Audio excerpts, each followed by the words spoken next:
Uh, again, again, I'm Chris Pacheco. I am a tribal healing to wellness court specialist. I'm coming to you from my home in the Pueblo of Laguna, so Goatse.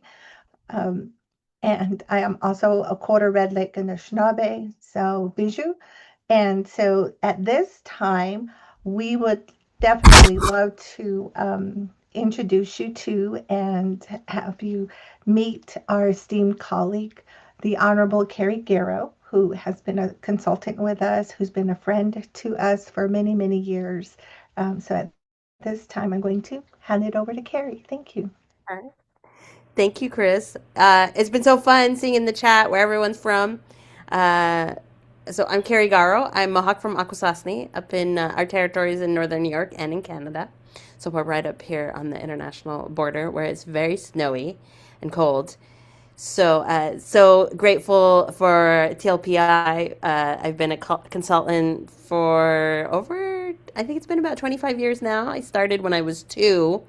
And so, and I've known Chris since it's been a while now since I think I met her back when she was presenting many years ago at NADCP, which is now All Rise. So I'm honored to be here.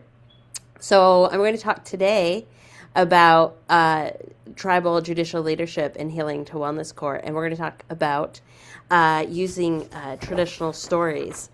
And so I've been very fortunate that Tribal Law and Policy Institute gave me the opportunity to work on their publication using traditional stories to help us be better judicial leaders.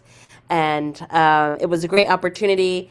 It started out of a presentation I think I did for enhancement pre-pandemic, and so they asked me to put together this publication and supported me and did a whole lot of work on it as well. And were very patient. It took me much longer than I thought it would. I think I was just having too much fun. And it's free. You can go on their website and find it. And it is a little bit long, so you can either read it online or download it. But so we won't have time to go through everything that's in there, but we'll talk a little bit about that. Elle and Janice just put the link in the chat so you can find it. So next slide, please. So what are we going to do today? Well, I wish I could see you all. That's the weird thing. So I'm talking to you. I am outside the Akwesasne, our territory here in New York, at my home in Messina, and all I can see is a lot of snow as I'm looking outside my windows. And my TLPI colleagues, I wish I could see your faces. So I'm grateful that you're putting in your chat where you're from. I was going through the list of participants as you jumped on and see. Old friends and some what I hope are new friends. So we'll talk a little bit about leadership and how we understand that, and then we'll talk about learning how traditional stories can teach leadership skills, traditional indigenous stories, and then we'll talk about it in the context of healing to wellness court, since that's why we're here today. So just so you know, I used to be for 9 years. I served as the chief judge of the St. Regis Mohawk tribal court and served and led the healing to wellness court there. And before that, I was working with TLPI as a consultant, where they trained me. I think all the way back in 2000, I went to my first training of trainers and have been fortunate to work with a lot of different healing to wellness courts and met a lot of great people. So we'll talk about healing to wellness court, and not just from a judicial perspective, because I was watching the chat. I'm glad that there's a lot of team members here. So we'll talk about leadership. So let's go on to the next slide.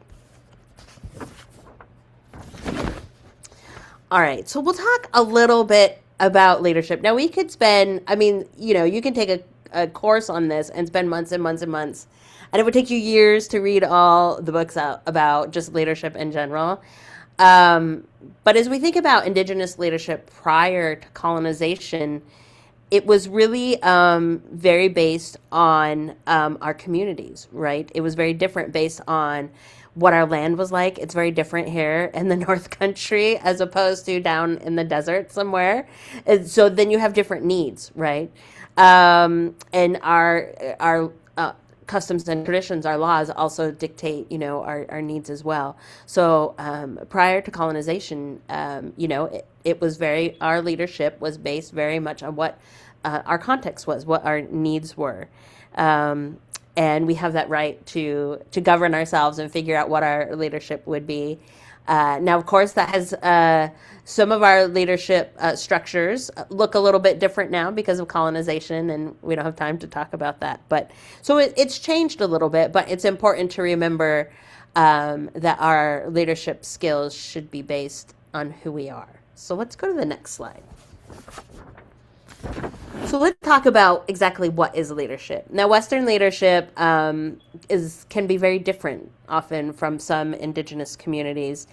And I was doing lots of research for this and just, getting all sorts of advice from different books about what is leadership. And then I happened to stumble across an article of an organization in Canada who works with a lot of First Nations.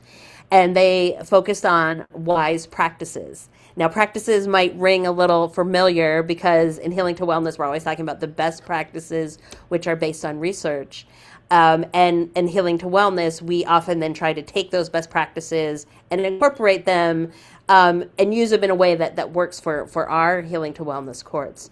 So we're taking this outside best practice and then tailoring it some, but trying to stay true to the best practice, right? Because the research says, hey, if you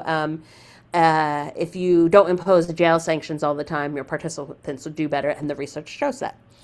But a wise practice is something that is locally appropriate. So it's a wise practice for your community because it's appropriate for your community. So it could be a tool or a decision or something that is locally appropriate, and then it contributes to your development. It's very contextual. So when you think about it, so I'm Mohawk, and sometimes we're kind of known for being loud, opinionated,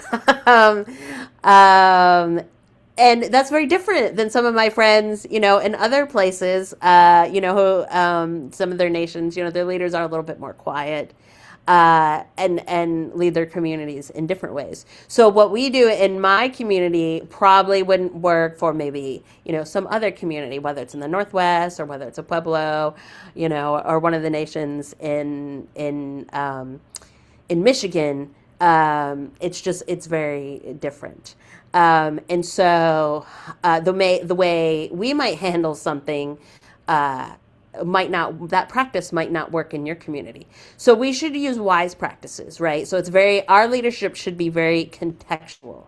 So we should use what works for our community. And sometimes that might be hard for your team because your team might not be all from your community. So it requires us to learn a little bit about the community that we work in. So let's go to the next slide. So why are we talking about leadership anyways, and especially when it can be a little bit hard to know what makes a good leader. But being a leader is very important. A leader is someone, it moves your group forward. It makes sure that you're helping, not harming. It really, one of my important parts of being a leader, particularly in the Healing to Wellness context, is seeing the person, right? So in the court system, sometimes we refer that to as being trauma informed, right? We're not saying, man, what's the matter with you, right? Why are you doing this and why are you doing that? And I told you not to do that. But we're seeing the person and saying, hey, like what's going on, what happened, or what's happening, and being a lot more compassionate. And so being a leader that's what leadership is about, to do all those things, very general, but, and it's not just the judges who are leaders, right? So our coordinators, often are leading our teams in various ways. They're working with the participants, leading them towards learning how to use the skills or how to learn a skill to live in recovery.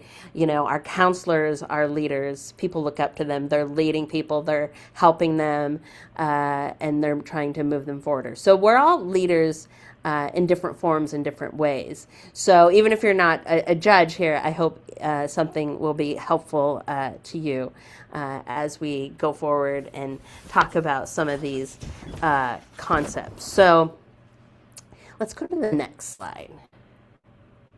So how do we learn to be a good leader? One, it's hard, which you probably already know.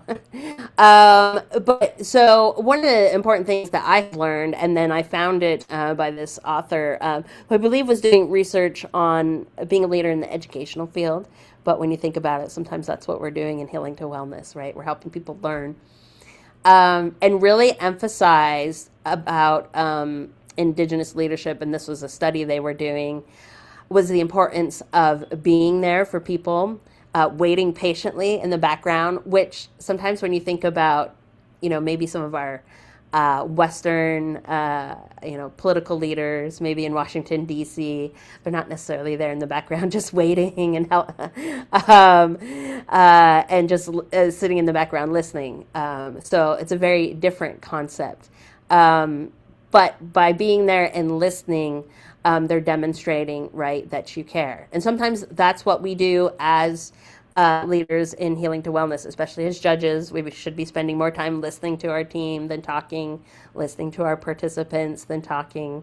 And certainly that's what our team members are doing. They're counseling and helping, but they're also listening. So how do we be a leader? Sometimes it's listening and learning, and that's where sometimes stories can come in. So let's go to the next slide.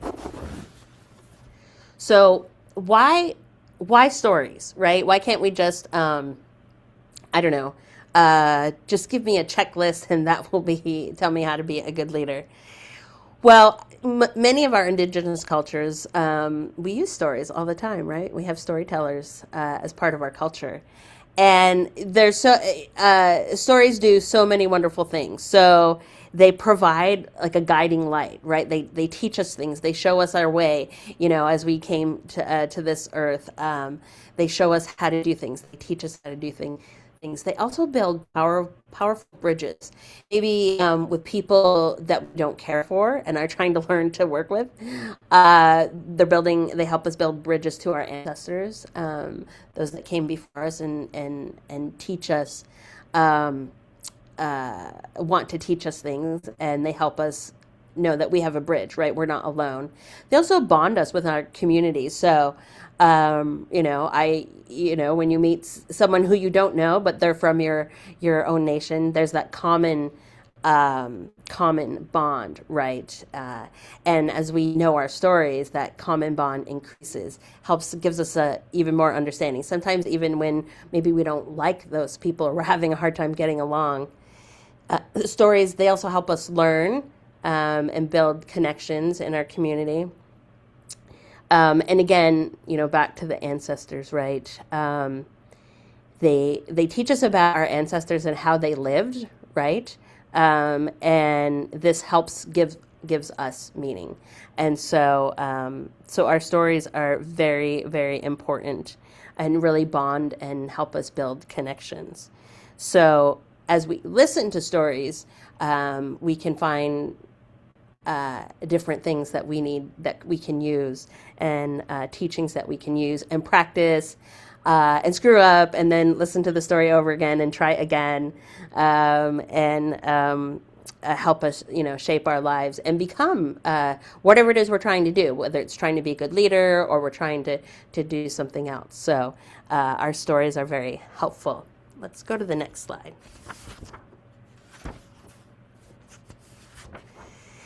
So just a couple more thoughts about why we use stories.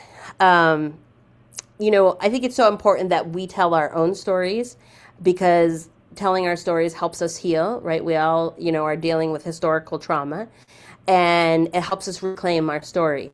So, as a, attorney, having read, a lot of the legal history that's written about us by others, by colonial powers, it doesn't always tell a good story. We hear lots of stories in the work that we do about statistics and trauma and ACEs. But as we tell our own stories, our traditional stories, it really helps us um, reclaim the narrative, right? And so Daniel Justice, he's an indigenous scholar, and I just love a lot of his work. And he talks about how, as we tell our own stories, that really drives out the poison, right? That people want to tell about us. It helps us heal, and it reminds us of how great we are, right? We hear all these awful stories, statistics about substance use disorders and suicide and deaths related to substance abuse, domestic violence. That's just part of who we are, for the jobs that we do, where a lot of times we're dealing with statistics, whether we're writing grants or grant reports or doing presentations, trying to educate people. Sometimes I think we forget, we're pretty amazing. And as we retell our stories, we are reminded, like, hey, we're pretty great people, and our ancestors were great people, and look what they did for us, because we're still here. And we're telling the stories of those who are no longer here. And if the only stories out there are the stories the statistics might be telling, or about all the trauma, it's hard for us to find room for things that heal us and nourish us. So it's important that we use our stories in whatever way we can, in whatever way our culture tells us to do, and use them. And so that's why I really love to use stories. So that's kind of what started me on this path. My dad, he passed a year ago, but he was, he didn't necessarily tell traditional stories, but man, if you sat down and talked to him, he had story after story to tell you about a lot of different things, and I think maybe I inherited a little of that, and so I've just always loved stories. So that's what really led me on this path, and realize how important it is to use these stories to tell us what to do. We can figure out the wise practices that we need to do, and they can even tell us what to do in Healing to Wellness Court. Although that's not really what our ancestors probably envisioned that we would be doing. Sitting around in a team with a prosecutor and a defense attorney and a judge, helping people learn to live in recovery, but they would be so happy that we're using the stories that they left us. So let's go on to the next slide. So, the publication goes through the different key components, and includes a lot of different stories. Now, the stories that I used are Haudenosaunee, which is people of the Longhouse. That's the Six Nations or Iroquois Confederacy. So that's the Seneca, the Oneida, the Cayuga, the Onondaga, the Tuscarora, and the Mohawks. And but if you look at the publication, each section encourages you to find your own stories. So even though you may like the stories that we share, and I'm grateful to a friend of mine, Perry Ground, who is an Onondaga storyteller, and he gave us permission to share his version of traditional stories. But it's great. It's important to use the stories for your nation, right? To find yours wise practice. They might be the same as what we use, but they might not be. I do use a few other stories, but I'm always cautious about using stories from another nation. Always worried about accuracy, right? So every once in a while, I put in a story that I just thought was great, but most of them are Haudenosaunee stories. And interestingly, I start out the publication with evaluation, which is a little ironic because so when I've done trainings on the key components, and we used to go around the circle, the 10 key components, and the evaluation key component, it used to be 9. TLPI does have a new publication coming out, and it's still at the end. It might be 10 now. I can't really remember, but it's still at the end. And so what would happen is when a lot of times when myself and some of my colleagues, we do training on the 10 key components, we'd get to evaluation, which was at the end, and we'd look at our watch and say, oh, look, we only have 1 or 2 minutes left. And we'd be like, evaluations are important, and you should do them. And then we'd, go into a few questions, but then the workshop would be over. So we didn't, at least, and the trainings I did, we never really got to spend a lot of time on it unless we were just talking about evaluations. But then the tricky part was if it was just about evaluations, um, unless you're an evaluator, a lot of times, the rest of the audience not super excited about doing evaluations, and so that was a struggle as well. But doing an evaluation is just telling your story, right? You're using data and some qualitative stories, right, to tell your story. And so even if you're working with an outside researcher, there's some really great outside researchers are, and if you find a really, one of the good ones, they will work with you, even if they're not from your community, to figure out how to tell your story your way. Now, they won't, fudge your data for you because that's a no-no, but they will make sure they will, work with you. Okay, what's your definition of success? Well, our definition of success is this. Okay, so here's some ways we can try to capture that, and also, work in when appropriate. If there's anything from your culture that you want to address, whether your participants are engaging in a cultural type program and what kind of impact that's happening on them or having on them, all those sorts of things. So it's the opportunity to tell your story. And so Daniel Justice, the scholar I was telling you about, he writes about how sometimes stories are an empowering blessing, right? They give you power, right? If you do an evaluation, you can take it to tribal council and say, this is the amazing work we're doing.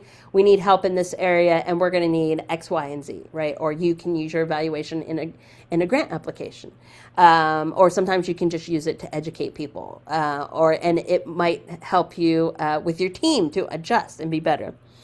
But then he also writes this about stories. He says, sometimes they're a disfiguring curse. Well, I mean, hopefully your evaluation will not be a curse to you, but sometimes an evaluation sheds some lights on some things that maybe aren't working very well. And that's the whole point of an evaluation. You want to know what's not working very well so you can fix it, because we don't want to do things that aren't working very well. And he says that stories offer a bit of both shadow and light, right? So sometimes stories are hard to tell and hard to listen to, but they shed light. And so that's why evaluations are important. They will provide a direction to us. So let's go to the next slide. So as a judge, we're not doing the evaluation, but as a judge, you're a leader, and it's important to lead your team to doing the evaluation. It might be finding the funding, because if you're working with an organization, obviously they have to get paid. Or if you're just doing an informal collection of data, still, sometimes that's not always easy to share data amongst outside of our organizations. So you, as the judge, can lead the way, and sometimes you have to convince people the importance of doing that. Not because they don't want to do it, but because we're all busy, whether we're the police or the prosecutor or the counselors, we're all super busy. And sometimes it's hard to take that time to and set aside some time to sit down and say, okay, we're gonna either participate in the evaluation, which generally means we have to find some data to share, and we also often need to be interviewed. And then we have to, discuss it afterwards and figure out what we're going to do. So it can be time consuming, or even if you're just doing a yearly, hey, let's, sit and discuss our data and our policies and procedures and see what we can do better. But so as judges, sometimes we have to encourage our team members to do that, or maybe our coordinators, maybe that's your role. And so we need to be leaders. And how do we do that? Well, sometimes our traditional stories can help us. And so this is a story I included in the evaluation key component. I think we also included it in another area to demonstrate that these stories can teach us different things for different reasons. But this is one of my favorite stories. So this is the origin story of maple syrup, which we make in cold places. So some of you might not be familiar with how to make maple syrup, but you'll learn a little bit here. And so this story begins all the way back, like in the beginning, like the creator had just made the world. So, and he just made the people, and the people are new to the world. They're to this earth. It's winter. They don't really know how to take care of themselves, and they didn't know how to prepare for winter because they're new. It's not like today where, those of us who live in cold climates, you have to prepare for winter. So they were hungry, they were cold, and they were weak. And the creator, was concerned for them. No surprise. And so he wants to do something for them to help them out of this situation, because as we all know, winter can last for a while. And so he decides, he goes to the trees, and he asks the trees if there's anything that they could do to help these people, because they're struggling, right? And so the maple tree, who's the leader among the trees, says, well, yes, I can help. And he says, I can give up some of my blood, his sap, to help these people.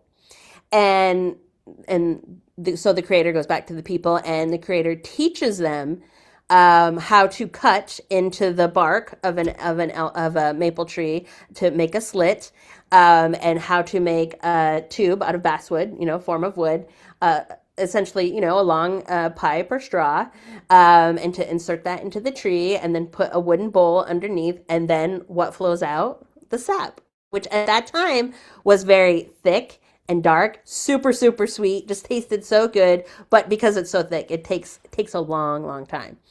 And so, and the people were so happy. They were so grateful. They, gave Thanksgiving. They danced, did all these things that we do to show our gratitude. And the sap was just, it tasted so good. So there was a boy who he just loved the sap coming out of the trees. And so he would go stand by the tree, and he would then he started, putting his finger in the bowl to get some of the sap. And but that was just taking too long. And you might know some boys who might be a little impatient. So he decides, he pushes the bowl out of the way, and he lays down underneath the basswood tube. And so then the sap very slowly starts dripping into his mouth. So he has to stay there, right? Because it doesn't, it takes a long time. So he's laying there, and his dad comes up, and he says, son, what are you doing?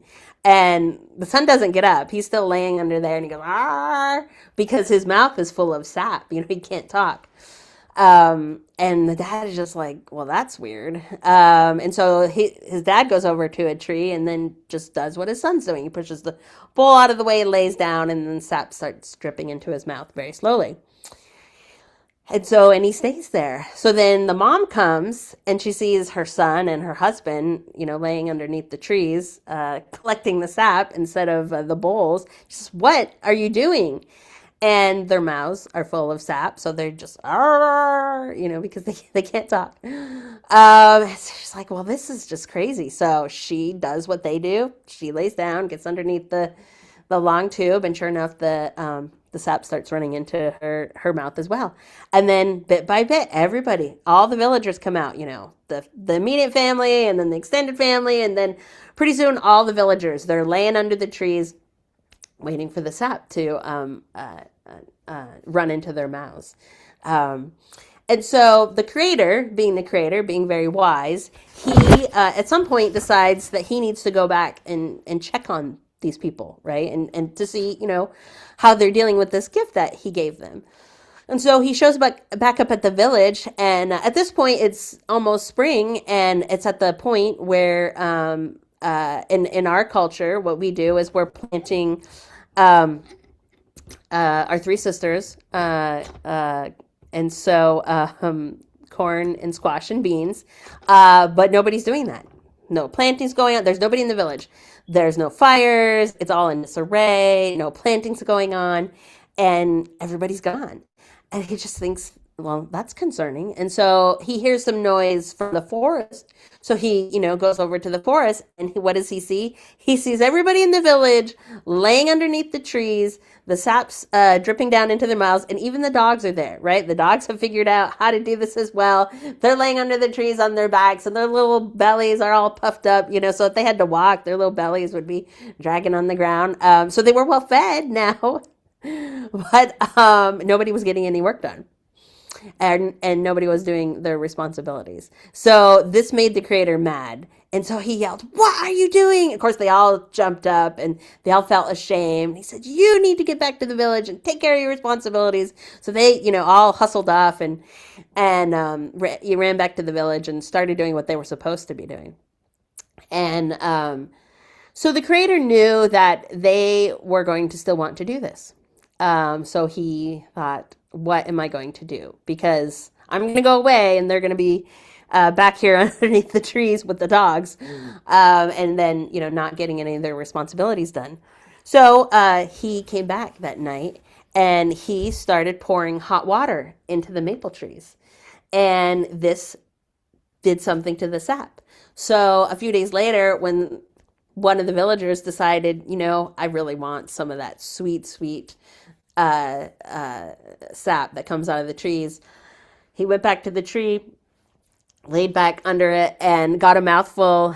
And now the sap was clear, very bitter, and tasted terrible. So he just jumped up. He's like, "Oh, that's awful." And so all the villagers heard what was going on, and they were all really sad because they loved the sap that originally came out of the trees. So as they were in dismay about what had happened, that now they had lost their beautiful sap, they heard whispering on the wind, "Boil it." So they thought, okay, well, we'll try that. So they collected the sap that now ran out of the trees a little bit quicker. And those of you who don't know how to make maple syrup, it takes a whole lot of sap to make a little tiny bit of syrup. My parents used to make maple syrup. And it takes forever, but it's worth it. It tastes way better than anything that you'll find in the grocery store, made by Bisquick or something like that, right? And so they boiled it. Of course, they didn't have stoves like we do, so they boiled some hot rocks, put it in the sap, let it, boil down, and eventually got the beautiful syrup, maple syrup that we know today, the sap that they had tasted before. And they realized how grateful they were because they had to work hard for it. And so they were happy again and gave Thanksgiving. And so that's how maple syrup came to be. And I love that story and what it teaches about evaluation, right? We should always go back and check our work because we might do something that we think is really good. We might, in the healing to wellness context, we might come up with some really great incentive that we just think this is it. Like this is really going to inspire people to do what they're supposed to be doing, right? And so, then we start doing it. And then we realize, this is not having the impact that we thought it would. And I just, kind of chuckled to myself because I've now been around long enough, back in 2000 when they were training us about, drug courts, as we called them back then, there were stuff they were telling us to do back then that now they say, well, don't do that because you will not be helping your participants. Actually, that's bad. And how did they know that? Well, they did evaluations. And so I hope, and as the publication encourages you to think about some of your own stories, like what can you learn about going back and checking your work? Even the creator, who's incredibly brilliant, goes back and checks his work because he's smart. And he realizes sometimes people don't behave like we hope they will. And so sometimes we have to make adjustments. And then being a leader, whether you're a judge or a coordinator, or in mental health, we have to, stop and think about and encourage others to, think about our work, right? And how can we do better? Because we're never going to be perfect. Sometimes we do some things that are great, and then we're like, that's actually not so great. So if we were here in person, we'd have a really fun discussion. But so I hope to hear your comments when we're done here, or thoughts and questions. But let's go on to the next slide. All right. So I'm going to take a quick drink here. So it's interesting. Ever since I've been doing Healing to Wellness, going to trainings and doing trainings, incentives and sanctions always seems to be the hot topic, right? Chris is shaking her head yes, right? How do we do this? What do we, how do we, what kind of incentives should we use? What kind of sanctions should we use? And that's changed as well over, as they've, done more research about what a sanction should look like, or should not be, what should not be a sanction. And so it's important to think about. And first, individuals are very different, so what works for one person may not work for another.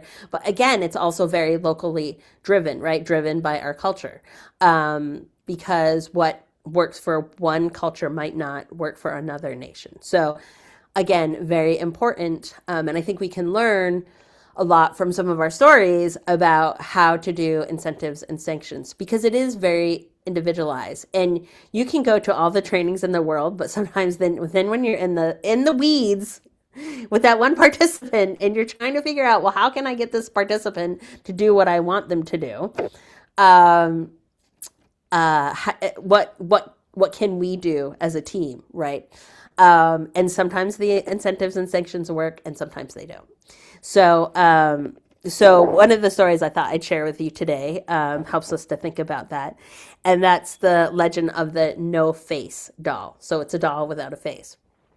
So, so this story again was back in the beginning of the creation when Turtle Island was new, and as I mentioned that, so our three sisters, corn, beans, and squash, are very important in our culture.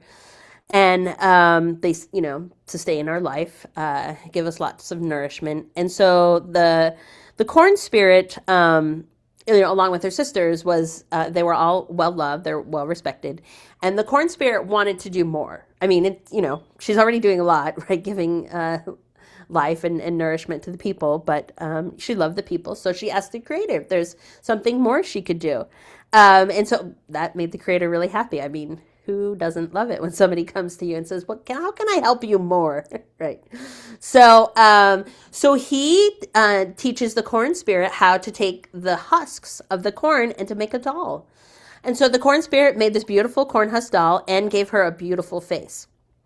So the creator told the corn husk doll, he gave her simple instructions, as we do with our participants. We always give them, right, just simple instructions. And said the only thing that you need to do is go play with the children and make them happy. That's all the doll had to do. And so the doll went off to play with the kids and to make them happy. And so she was doing that, and the kids just loved it, loved the corn doll, the corn husk doll.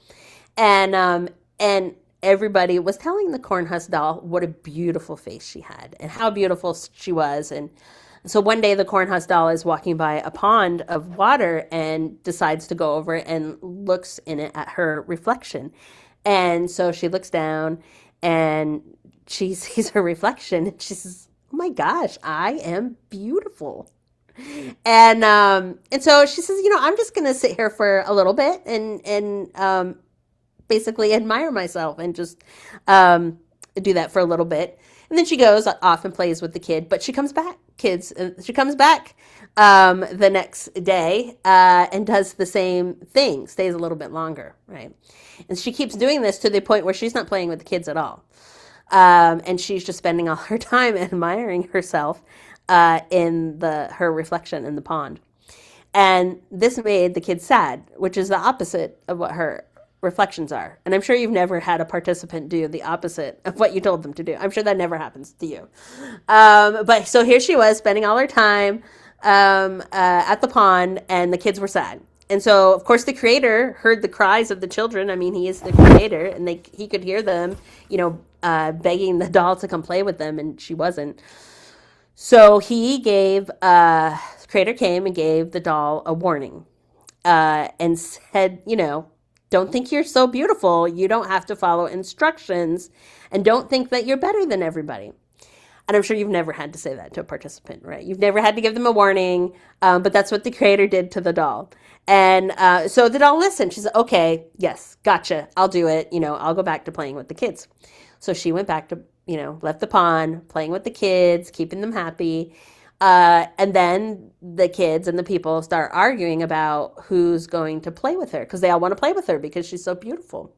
And so then they all start arguing, and of course this makes the corn husk doll a little vain. Everyone wants to play with me. They're all fighting over me. This is who doesn't want to be fought over, right? In a good way. And so eventually she decides, she's like, while they're fighting, she went back to the pond and looked in her reflection, and then started spending much more time at the pond again, doing the opposite of what she was supposed to do, which was make the kids happy. So the creator was mad and decided that she needed a punishment. Now, I'm sure you've never had to do that with your participants. So, but the creator's like, no, we're gonna punish the cornhusk doll. And so she's at the pond the next day, and he sends a screech owl. And the screech owl, skims across the water, and then gets to where the cornhusk doll is, looking at her reflection, dives down into the water, sticks his talons in the water, and then he flies off. And this startles the cornhusk doll. She's like, oh my gosh, what was that? I don't think any of us wants to be dive bombed by a screech owl, right? And so she was startled, but then she sat back up and she looked down at the water and realized her face was gone, and that the screech owl had taken her face, right? And so she no longer had a face, and now she was sad, right? So she went back to the creator and asked for her face back. And she actually did a lot of different tasks and that he had her do in hopes to earn her face back. But he never gave her face back. In fact, he told the corn spirit that from now on, all the corn husk dolls have to be made without a face. And so when you see corn husk dolls, that's why. That they don't have faces, because he wanted to make sure that he reminded the Haudenosaunee that we shouldn't be vain, right? We shouldn't think that we're better than others. And I love that story. And I think I'd love to wish we could just sit around and talk about, how that helps you or helps us, think about incentives and sanctions. So even the creator uses sanctions or punishment. We don't like to call it punishment. But it, makes us think about, well, do we take things away permanently? I mean, I can't think of if we've ever done that. Generally, we didn't do it, but there might be an instance where we take away something permanently. I don't know, as a parent, if you've ever taken anything away permanently from your child, but there are times that might happen. And I think it just raises so many questions that we, as a leader, can help our team think about. When do we give the participant a warning? To make sure they're aware, don't do that behavior. So it's so important to have a warning. This behavior here, this is not good for you, and explain why that's not good for you. Make sure they understood the instructions. As a leader, we help our team lead our teams through discussions. Okay, well, now they continue to do it. And so now what is that sanction going to be? And how do we do that? How long do we do it? What's the appropriate sanction? And it's hard to know because it's very contextual. And sometimes we'll try something and it won't work. And so we have to try something else. But that's part of being a leader, is helping to have that discussion. And sometimes stories might help us think about, sharing one of your traditional stories in one of your staffings, and then say, what, we're just going to take this week and think about it. And yes, are we supposed to do sanctions immediately? Yes, but sometimes we need to think too, and that's okay, depending on the behavior. So it's so important to use our own stories to help us and lead the discussion. And then think about, then how we, especially as judges, how we impose the sanctions. There have been times, though, as a judge, when it wasn't a serious behavior, that sometimes I would just have someone on the team, often the coordinator who had a really good relationship, just say, we're going to have you do this today. So it didn't feel like, we're in the courtroom and I'm like, you shouldn't have done this. And it's just like, we're going to have you do this to help you overcome this obstacle. So there are different ways, you can talk to a person, and sometimes our stories will teach us the best way to talk to a person. So so many fun stories, and we include quite a few in the publication. So let's go to the next slide. I want to make sure we have tons of time. So this is the last topic, leading with gratitude. Now, this is not a key component because there's lots of research about the importance of gratitude, and it's very much a part of our culture, at least the Haudenosaunee culture, the Mohawk culture. But I've also chatted with many of my friends from other nations, and being thankful shows up in many different ways. And I often would ask our participants when they would come into court, especially if they were struggling, well, what's something you're thankful for? And sometimes you have a good conversation, and sometimes you don't. But I think it's important to think about. And I think it's important to think about as teams as well, because sometimes it's hard. The work we do is hard. And I used to tell people it's the best but hardest work I've ever done is being a judge on a Healing to Wellness team. I loved it with all my heart, but it probably made me cry more than any other thing I've done working with some of our participants. But a lot of times those were good tears too. So so it's important to think about gratitude, and how do we share that? How do we even share that with our participants? We're glad they showed up today. We thank them for being on time, all those different ways that we can show gratitude. And a lot of times, again, our traditional stories will remind us how to show and when to show gratitude. So it's so important. Next slide. So one of the fun things about stories is, mainly we're talking about using traditional stories, but we all have our own stories as well. And as you get to know your participants, a lot of times they share their stories with us, and that's very sacred. And they start to do that when they trust us, respect us, and that's a big responsibility, to take those stories and hold them right with confidentiality, and thank them for sharing their stories, and learning from their stories. So we as judges, on the bench, we're trained, you don't really share your own story. Sometimes it might be appropriate, and you will know when it's appropriate to share your own story. But certainly with our teams, that's part of team building, right? We share our stories, and we listen to stories of our team members. And why do we share our own stories? Again, it's part of grabbing hold of and telling our own narrative, right? Telling our own stories. Sometimes the truth in those stories gives us strength, and really helps us. Sometimes it builds hope, especially, when we share our stories with others. It reminds us who we are. And it reminds us again that we can do hard things. And we're pushing out, instead of listening to the statistics and the simple stories about our people. When we share our own stories, we listen to our success stories, and we discover that we're not alone. So it's important to share our own stories when appropriate, whether with the team, and it will be, according to your ethics and duties and responsibilities, whether you do with our participants. But it's really meant to be focused on sharing your stories with your team, and that helps your team come closer, and build some bonds, right?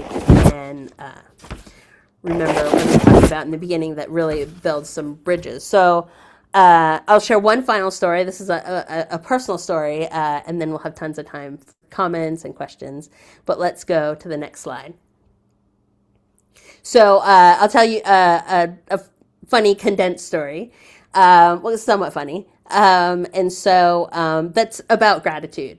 and hopefully is a good reminder to be grateful even during hard times. So this was one of my cats. I'm a cat person. You might be able to see some pictures behind me. So this was Samwise Gamgee. And he was a polydactyl cat, which means he has extra toes. And I don't know what it is. When you give a cat, I grew up with those kinds of cats. I've had several as an adult. I swear, you give a cat an extra toe, and it just increases the level of mischief and personality. I don't know what it is, but it's just too funny.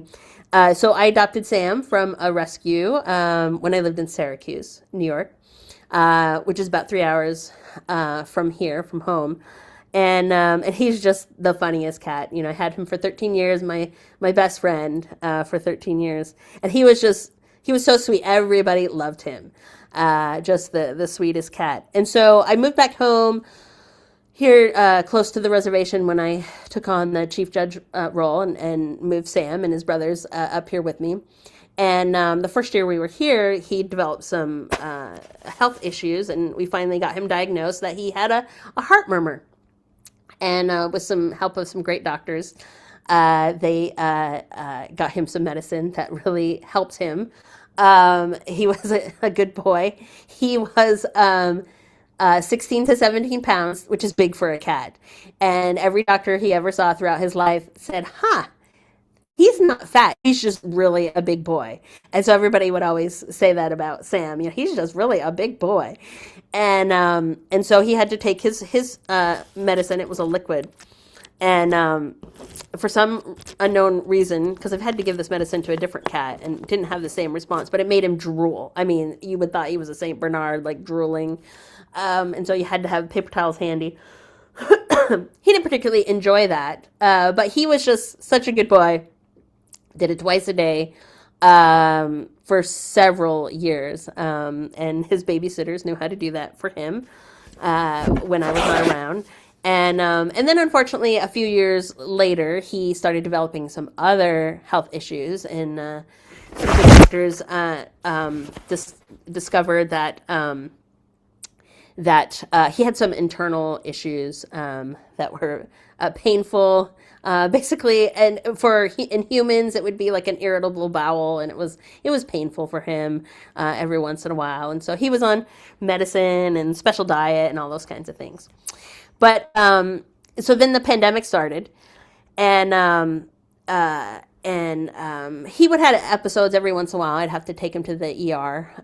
But during the pandemic, he collapsed in pain. And so I rushed him to the ER, and of course, because we're in the middle of the pandemic, even though they knew me, I couldn't go in and be with him. So I had to drop him off, and I went back home and waited for his doctor to call me. And I just assumed, even though this was a bad episode, that this was just another episode of his disease. And his doctor was amazing. She was always trying different medicines for him, and we'd try something else. But when she called, that was not what she told me. They had discovered he had developed a tumor on his pancreas that wasn't you couldn't operate on. And he stayed in the hospital a couple days, and they didn't even really want to send him home. I mean, they knew that there really wasn't anything to do. And he hadn't eaten in a couple days. And I said, no, I want him to come home. I said, he's never been away from home this long. And so I'm sure when he comes home, he'll eat. So, of course, I brought him home, let him out of the carrier. First thing he did is he went over and he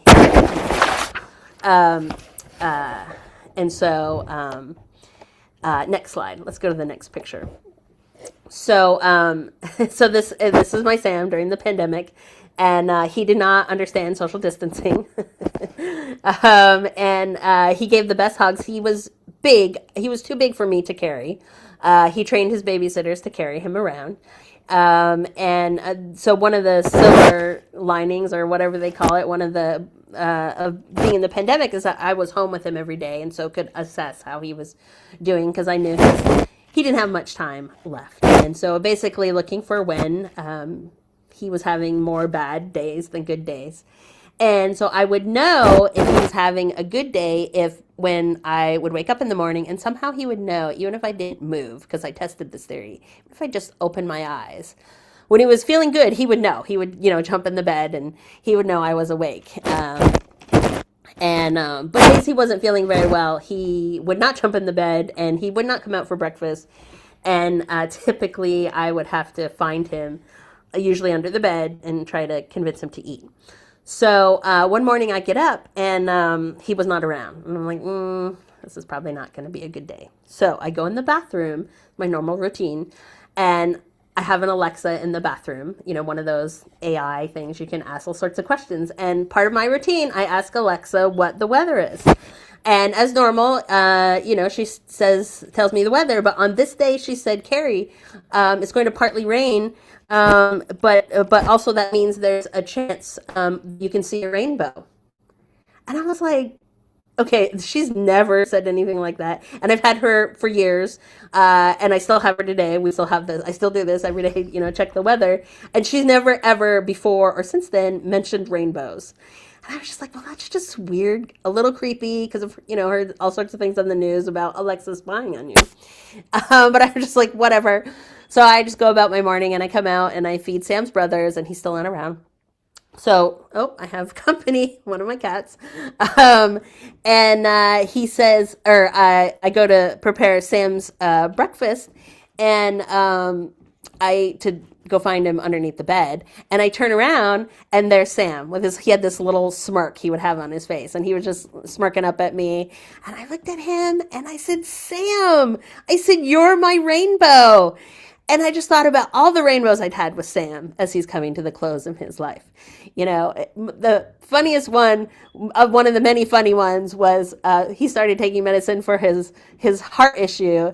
And his babysitters would text me and say, well, we're here to give Sam his medicine, but he's running up and down the stairs and we don't think this is a good thing for his heart. And I just, pick him up and carry him because he's trained you how to do that. And he would cry in his carrier when I'd take him to the vet, and I would go across the border to Canada to take him to the vet, which you can do with a rabies certificate. But you don't want to make a scene at customs because you don't want to be dragged in. So I'm trying to get him to be quiet.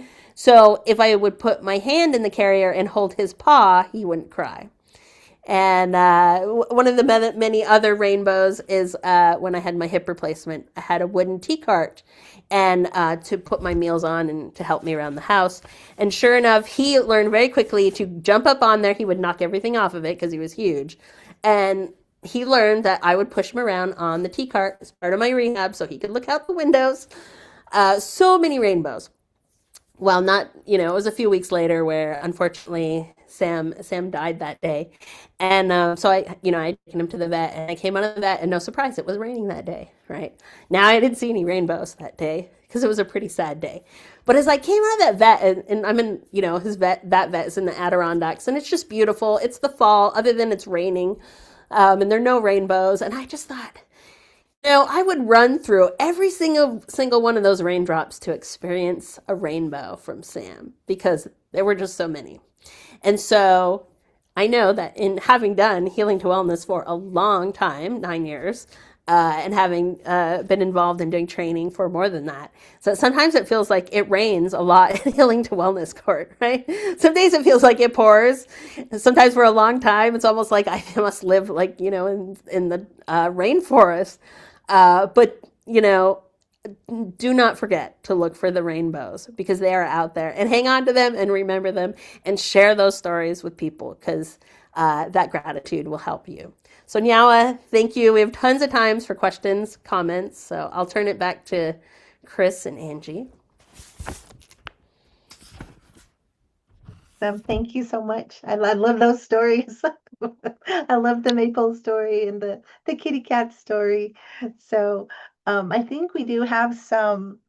You can enter any questions, and I think Angie, we did have a few as we were going through. But if I can still just the first question, Carrie, when you were talking about having an evaluator on your team, and in the work that we do with the tribes that we work with, there are several tribes that have outside evaluators, which is great.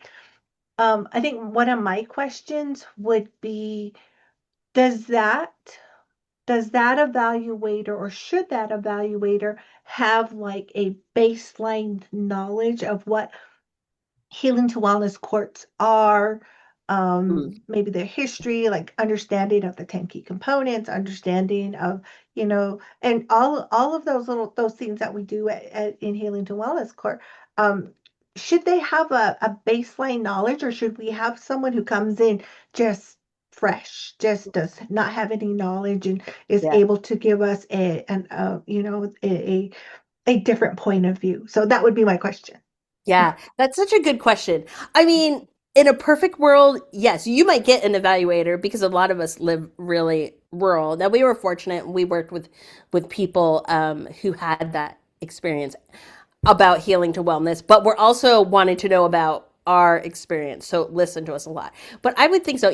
Whether they come with that knowledge or take the time to learn it, because I would think it would be so hard for them to tell your story if they don't even know about healing to wellness. And there's lots of ways. I mean, TLPI has so many materials, right? Or you can just, jump on webinars and learn that history. But I think it's so important if you want to tell an accurate story um, is to understand it. And because having done this for so long, sometimes I forget when I talk to people who know nothing about healing to wellness court, because I'll just be, and they're like, wait, what?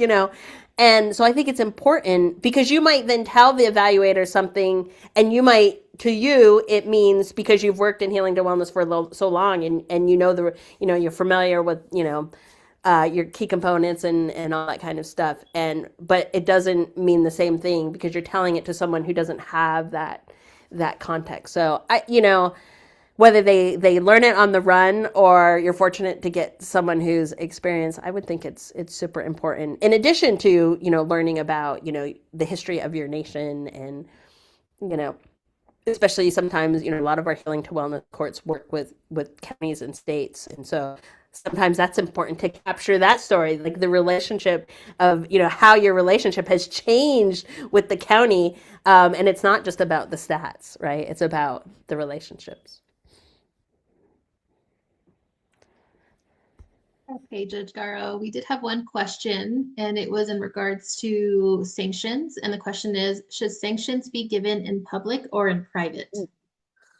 Oh, I don't know that there's a right or wrong. I think it's case by case. Sometimes you want to do it, and Chris might have an opinion on this as well. But I would say sometimes you want to do it so everybody learns, right? That's why you have everybody in Healing to Wellness. Right. And I'm just talking about adults now because kids are different, right? Um, so sometimes you want everybody to learn, but sometimes depending on what it is, sometimes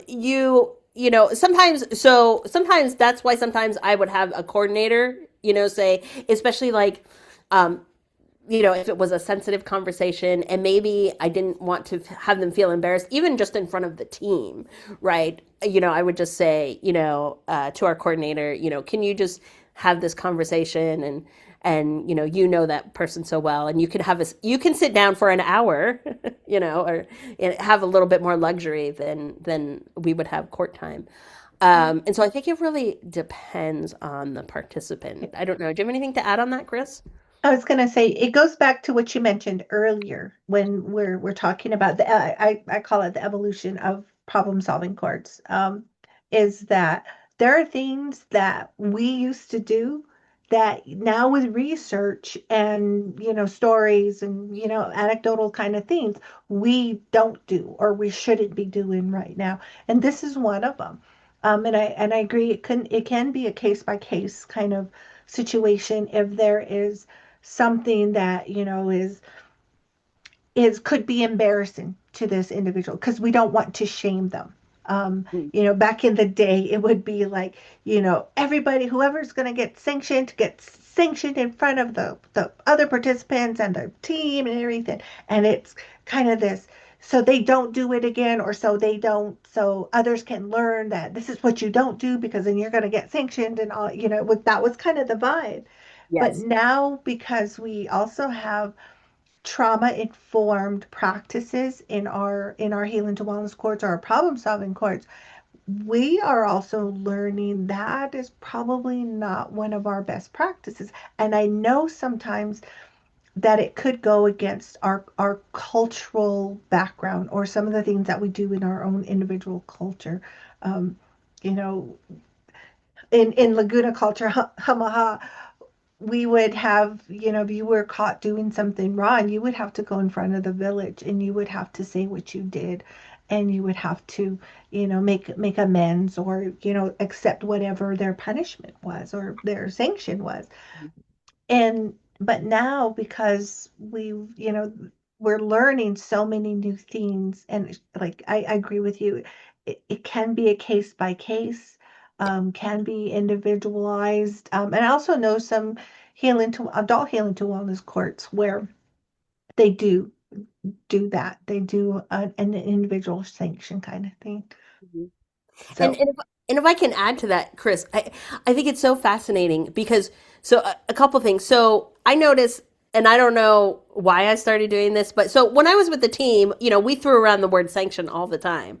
But when I got on the bench, it didn't matter whether it was just one person in front of me or several participants. I didn't like to use the word sanction because it mm, made me feel bad. Like I didn't want to punish this person, right, and so right, so I would just try to make it very normal. Like, oh, well, I realize, we learned that you struggled with this, being on right, time, or you didn't show up for your right. appointments. And we were concerned that you're struggling with this. So Yeah, we want you to do this. And we would yeah, never really, now, the coordinator might have had a conversation with them one on one, like, you better get it together. You're going to get yeah, sanctioned. right, But, I became much more sensitive about using language where it didn't feel like we were punishing them. It's right, just like, we know you can do this. So right, we're going to give you a few things to help you learn how to do this better. right, Um, and just, do it in kind of passing. And then right. we developed this, which I'm sure I picked up from a training. So I apologize if I stole this from any of you, is we use what we call the sandwich approach, right? So we'd give them, the participant a compliment, and Yes. then we'd focus on, okay, this is what you need to work on, but we always ended it with another compliment. Now, one time I tried with a partner to go the club sandwich approach and address two things, and Michaeli, my coordinator, was just like, no, no, no, no, no, stick with just one thing. I was like, okay. I So, was just gonna say that, Judge, that I've seen some really good judges on the bench when we do court observations who have done that. mm, And it is so, it sometimes it can be it feels unnatural because want to do this, but after a lot of practice, I'm sure with you, Judge, after some practice and some feedback from McKaylee, it became very natural. It became the flow of it just happened. So I really love that approach, is the sandwich approach. it looks like we got a follow-up question, Angie, about stating it on the record. Is that what it said? Yes. Wouldn't you want the sanctions stated on the record or say something along those lines? I'm leaning more towards that it's a sanction that needs to be recorded. I mean, that's a good point.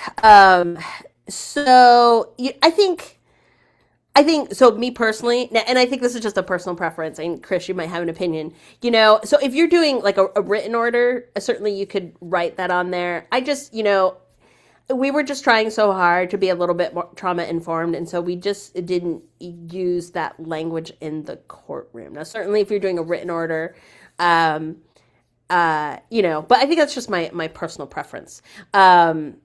Chris, did you want to touch on that? I think I think from what I've seen in some of the courts that we've worked with, I think again it's a individual and a individual kind of issue, um, that they decide if it's something that's going to put someone in jail or could put someone in Sure. jail, or if it is threatening healing to wellness court integrity or public safety, then those are those kind of things that you take. Yep. I mean, we should take them all seriously, but Right. those are the ones that you're very much like, okay, these need to stick.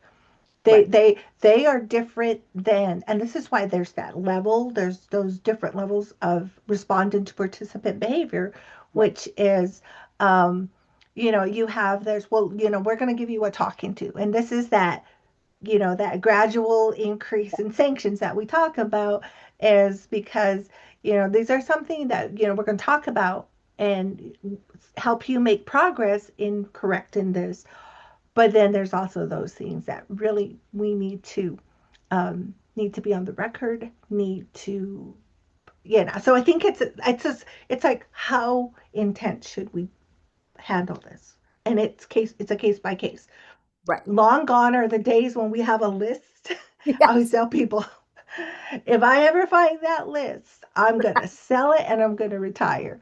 But long gone are long gone are the days when we had that list of, okay, if they do this, this is what we do. Yeah. We don't do that anymore. It's very a case by case, individual kind of situation, which is what it should be. Right.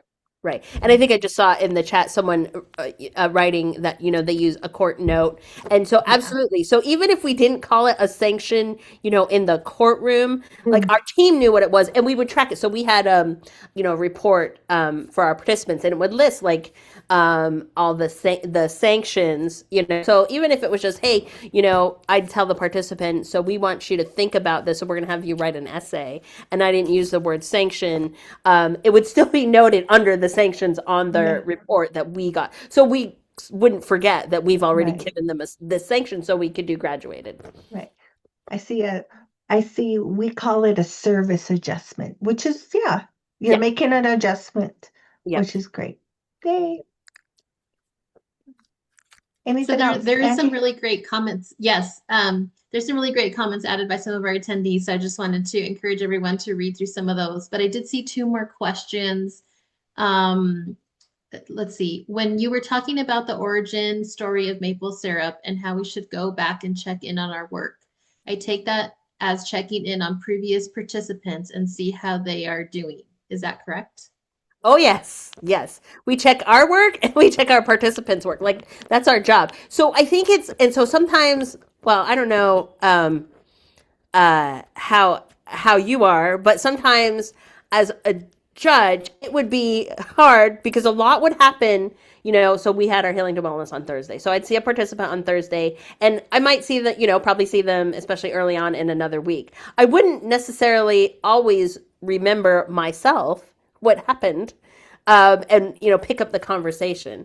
So that's why you have your team. I would usually make notes on our progress report that our coordinator gave us. So if I needed to refer back, but yes, so it's so important to follow up, and whether it's something that you gave the person to do, early on, it's usually, okay, are you keeping a calendar, whether it's in your phone, or a paper calendar, is that working? Are you making up your time, making all your appointments?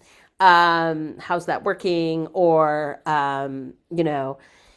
sometimes it's, I heard you're struggling with your mother and rebuilding that relationship and how, you talked about you were going to try this. How did that work? I think it's so important, and that builds that bridge with that participant, right? You're following up, remembering what they told you, Mm-hmm. um, which is so important. And sometimes the Yeah. team has to remind you. That's why you have a team. Like, remember this participant, Right. was struggling with XYZ.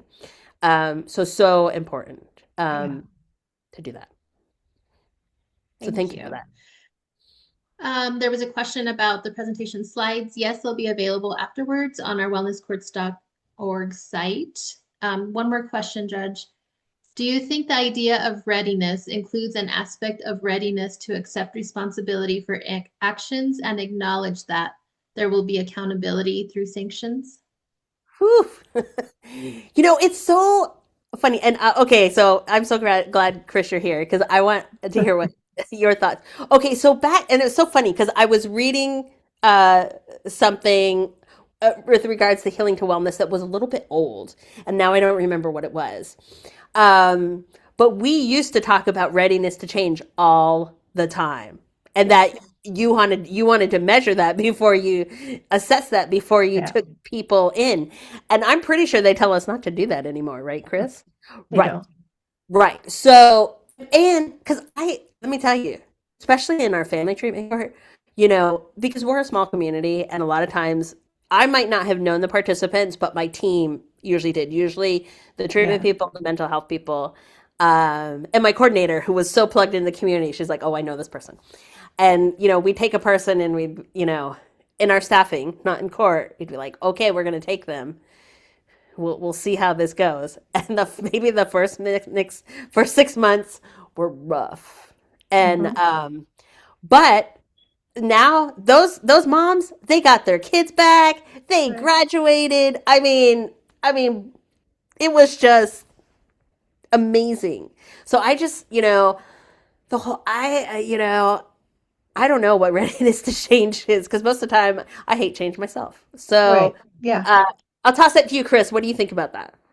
I agree. That was one of the things that we used to assess when coming in and readiness. And then we also have some data that tells us, um, and this is kind of what we call it, coercive treatment also works just as well. And that's what problem solving courts are, is you're taking someone in when I worked with the Laguna Healing to Wellness Court, and we would call it the kitchen sink because this is what we were throwing the kitchen sink at someone who had come through 16 cases in 1 year, been out of jail for 12 hours and came right back. And these are the types of individuals that healing wellness court, problem solving courts are developed for.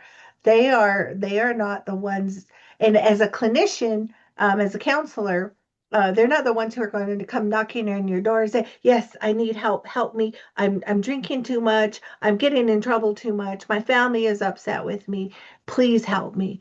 Um, a lot of times we get them through the criminal justice system. We get them through, families who say, "Here, do something with them." So readiness always isn't something that we need for them to come into wellness court. And you're right, those first 6 months are the hardest because they're Mhm. they're making changes. We have just taken away their coping mechanism, their drug of use, whatever they have been using for years and years and years. And we're putting them into this program that's got strict, uh, um, you know, compliance, and they got to check in, they got to come see Judge Garrow all the time, and of course it's going to be a little bit difficult, but yeah. Yeah, because the high risk, high need people are Mhm. not ready to change. I mean, No. they've been, and I would always, we talk about our participants is these people, they are so smart because they have, learned how to survive and get along with Right. this, Right. horrible substance use disorder. And so, of course, they don't want to change. Hmm. Right. Yeah, we've taken away everything that's comfortable, and now they're having to deal with all their trauma, all their stressors, Yeah. all their triggers sober, and that's rough. I had a participant So, come, and she was with me for the third time, and just before I left the bench, and she was telling me one of her triggers was cleaning the house, and I was like, oh, I. Cleaning the house. Yeah, yeah, because I guess she did that a lot when she was using, and so oh, because that was one of the things she was struggling with. Her house was now, kind of a real disaster. But yeah, it's hard. It is hard. Yeah. It is hard. And that was the third time she was with us. Sorry, so Amy. I did scroll to, no, you're fine, Judge. And I was actually gonna say we still have 7 more minutes. So if anybody has a question, feel free to put it in the chat box. I see one hand is raised. So John, I don't know if you wanted to be unmuted to ask a question, John Paulus. But in the meantime, just calling your attention to the screen, the evaluation QR code is there. Janice also put a link to the evaluation in the chat box. And then I just wanted to share this slide. Chris, I don't know if you wanted to just point out some of our contact information there while Yeah. So questions come in. just in case you need to get a hold of us and access our publications, here's our contact information. Um, wellness at tlpi.org is kind of our catch-all email that, if you have any questions, it'll come to all of us. and going to the enhancement training. You can access any past presentations from our previous Healing to Wellness Court enhancement trainings. And I believe these will also eventually go there. Janice, Angie? Yeah. Yes. Okay. And just general information about Healing to Wellness Courts is at wellnesscourts.org. And yeah, so this is who we are, and this is how you can get a hold of us.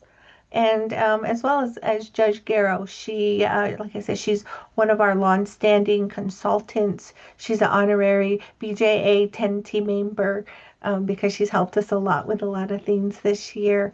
So this is how you can contact us. And that's where you'll find all their publication is on wellnesscourts.org Yep. for Wellness Court.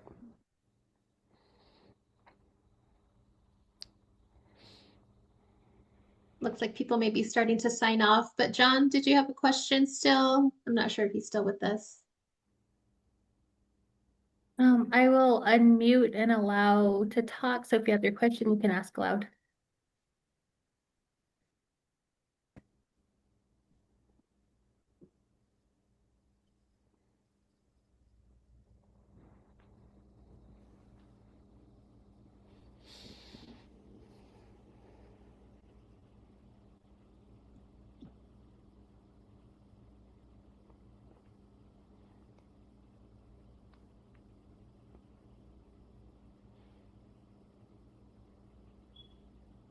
Oh, I think I saw one more question, but it went by really fast.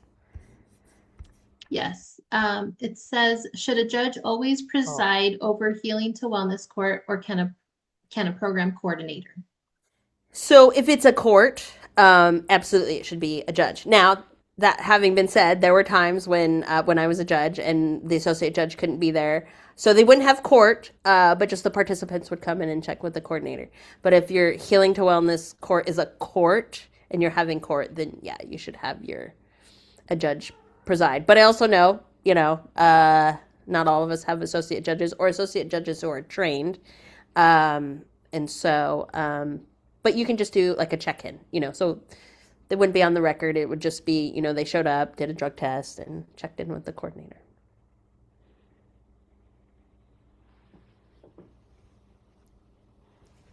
Thank you, Judge Garrow. So I don't see any more questions coming in. Chris, I don't know if you wanted to just go ahead and close this off.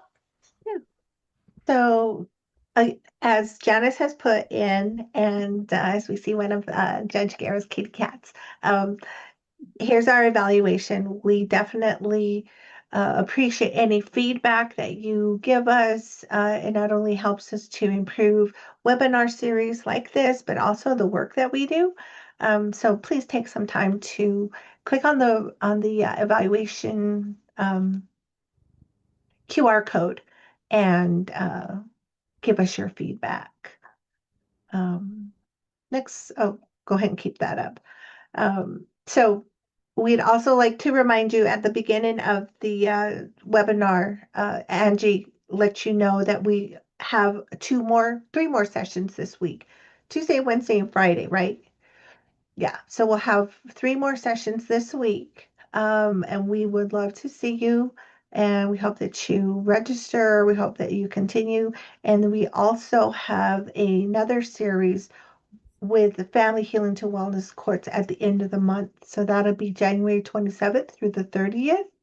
And we hope that you join us.